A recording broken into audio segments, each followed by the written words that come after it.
I think there's a lot of companies out there that fall into the trap that you alluded to, Suchi, which is give me a problem and I'll solve it for you. And I don't think that's a recipe for success. I think the ones that really are successful are the ones that brought together these two groups of people into something that has sort of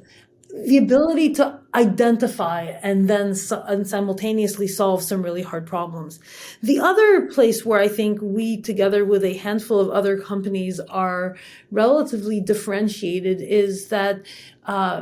from the many years that I've been doing machine learning, I've come to the realization that garbage in, garbage out. And you and I know, Suchi, from our early work on electronic health records, just how much of the data that's out there in terms of,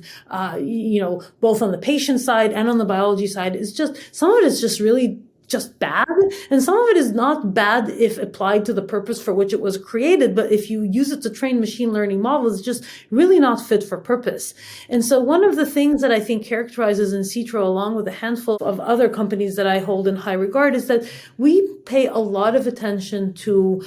where we collect our data and, in fact, where we create our data. And so insitro, which, if you look at the name, is the combination of in silico and in vitro, we're over half wet scientists who basically are building a data factory that creates very large amounts of both biological and, most recently, chemical data that is used not for scientific investigation, but really for feeding into machine learning models that can then make much better predictions about what is the likely effect of a target if you intervene at it in a human population, what are the characteristics of molecules if you put them into a human. All of these are predictive models, and they require a different type of data with a different experimental design than what you get from data that's used for a scientific investigation.